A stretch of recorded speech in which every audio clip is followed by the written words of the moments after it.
বাচ্চাদেরকে বিস্কিট তো খাওয়াবো, কিন্তু বাজারের অস্বাস্থ্যকর বিস্কিট না, বাসায় বানানো স্বাস্থ্যকর বিস্কিট। বাচ্চারা বিস্কিট খাওয়ার বায়না করবে না তা কি হইতে পারে? তো তাদের জন্য বাসায় খুব অল্প খরচে আর অল্প ইনগ্রিডিয়েন্টে বানিয়ে নিলাম স্বাস্থ্যকর বিস্কিট। আমি বাচ্চাদের জন্য কিছু বানাবো আর আপনাদের সাথে শেয়ার করব না, সেটা কিভাবে হয় চলুন দেখে আসি কিভাবে বাচ্চাদের জন্য এই স্বাস্থ্যকর বিস্কিটটা আমি বানালাম।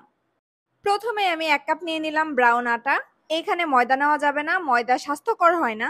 1 কাপ আটার সাথে হাফ কাপ পরিমাণ লাল চিনি আমি গ্রাইন্ড করে নিচ্ছি। চিনির পরিবর্তে চাইলে তাল মিশ্রি ব্যবহার করা যায়, কিন্তু আমি যেহেতু লাল চিনিটা ব্যবহার করতেছি তাই আর তাল মিশ্রি দিইনি। চা চামচ ভর্তি করে ঘি দিয়ে দিছি, অলমোস্ট 1 টেবিল চামচ পরিমাণ হয়েই গেছে। আমি আসলে 1 কাপ আটা নিছি কারণ আমি ফার্স্ট টাইম এই বিস্কিটটা ট্রাই করতেছিলাম, এই জন্য রিস্ক নিতে চাইনি। এই বিস্কিটটা আসলে ব্রাউন আটা বা গমের আটা ছাড়া অন্য কোনো আটা দিয়ে মনে হয় না ভালো হবে, তাই যদি বাসায় বানান তাহলে চেষ্টা করবেন গমের আটাই ব্যবহার করতে। এই 3টা উপকরণ আমি খুবই ভালোভাবে একসাথে মথে মথে মাখিয়ে নিছি। 1 মুঠ আটা হাতে নিয়ে দলা পাকিয়ে দেখছি আর খুবই ভালোভাবে দলা পেকে গেছে। এই পর্যায়ে খুবই সামান্য পরিমাণ পানি লাগবে। পানির পরিবর্তে চাইলে এখানে লিকুইড মিল্ক ব্যবহার করা যেতে পারে। অল্প অল্প করে পানি দিয়ে আমি একটা সফট ডো বানিয়ে নিয়েছি। ডোটাকে খুবই ভালোভাবে মথে মথে সফট করে নিয়েছি। মথে মথে সব করে নিয়েছো? এটা কি আমার কথা? আল্লাহ। এই তুমি কোথা থেকে আসলা আমার কাজ করার সময়?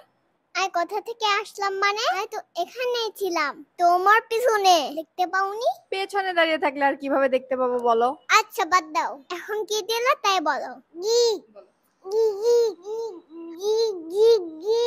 নাই বুঝতে পেরেছি, আমি ঘি দিয়েছে। সে তো আবার ঘি ঘি বলেছো, না বুঝি কি উপায় আছে? এদের কথা যদি শুনতে থাকি তাহলে আজকে আমার রেসিপি আর কমপ্লিট হবে না। আসেন ওদের কথা ইগনোর করেন আর রেসিপিতে ফোকাস করেন। আমি যে ট্রেতে করে বেক করব সেটাতে একটু ঘি স্প্রেড করে নিছি, সেটা তো দেখতেই পারছেন ঘি নিয়ে কত কাহিনী হয়ে গেল। একটু একটু করে বিস্কিটের ব্যাটারটা নিছি আর গোল করে বিস্কিটের একটা শেপ দিয়ে নিছি। আপনাদের কাছে যদি মোল্ড থাকে তাহলে মোল্ড দিয়ে বিভিন্ন ধরনের শেপ করে নিতে পারেন, দেখতে আরো সুন্দর লাগবে। আমার কাছে অনেক ধরনের মোল্ড আছে, কিন্তু এই মুহূর্তে আমি কিছুই খুঁজে পাচ্ছি না। বাসা চেঞ্জ করার পর গুছাইতে গিয়ে কোথায় যে কি রাখতেছি পরে নিজেই ভুলে যাইতেছি। 1 কাপ আটা দিয়ে কিন্তু অনেকগুলো বিস্কিট হয়েছে, এতগুলো বিস্কিট হবে সেটা আমি আশা করি নাই। সবগুলো বিস্কিট বানানো হয়ে যাওয়ার পরে আমার কেন জানি একটু দেখতে খালি খালি লাগতেছিল, তাই আমি মাঝখানে একটু সিডস আর নাটস বসিয়ে দিছি।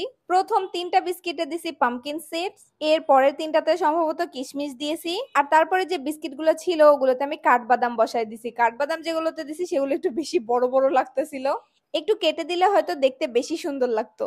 সবগুলো বানানোর পরেও আমার কাছে কেন জানি একটু খালি খালি লাগতেছিল, তাই আমি চামচ দিয়ে একটা করে দাগ দিয়ে দিছি। এরপরে দেখতে কিন্তু বেশি সুন্দর লাগতেছে। এরপরে আমি এটা ওভেনে 180 ডিগ্রিতে প্রথমে 10 মিনিট বেক করছি, পরে আরো 5 মিনিট দেওয়া লাগছিল। আরে ওয়েট ওয়েট, দৌড় দিয়েন না, যাদের কাছে ওভেন নাই তারা কিভাবে বানাবেন সেটাও আমি বলে দিচ্ছি। এই পর্যন্ত সব পদ্ধতি তো সেমই থাকবে। এরপরে আমি ওভেনে দিয়ে দিছি আর আপনারা চুলায় বেক করে নেবেন, ঠিক যেভাবে কেক বেক করেন। একটা বড় মোটা তলালা পাত্রতে বালি দিয়ে দিতে পারেন অথবা লবণ দিয়ে দিতে পারেন, তার উপরে একটা স্ট্যান্ড বসিয়ে 15 থেকে 20 মিনিট কেক বেক করার মতো বেক করে নিলেই হয়ে যাবে। আমি ওইদিকে বিস্কিট বানাতে দিছি আর এদিকে আমার দুইজন অপেক্ষা করতেছে কখন বিস্কিট হবে আর কখন তারা হামলে পড়বে। বিস্কিটগুলো যখন ওভেন থেকে বের করবেন তখন হালকা একটু নরম থাকবে, কিন্তু কিছুক্ষণ পরে যখন ঠান্ডা হয়ে যাবে তখন একদম ক্রিস্পি হয়ে যাবে।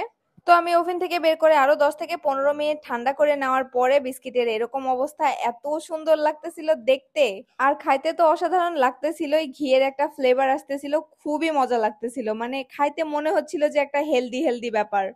আমি নর্মালি বিস্কিট পছন্দ করি না, বিশেষ করে বেকারের বিস্কিট তো আরো বেশি পছন্দ করি না, কিন্তু এই বিস্কিটটা খেতে আমার খুবই ভালো লাগতেছিল।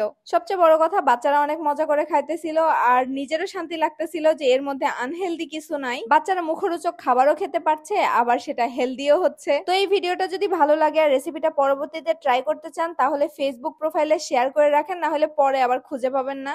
আজকের মতো এই পর্যন্তই। সবাই ভালো থাকো, আমার জন্য দোয়া করো। আল্লাহ হাফেজ।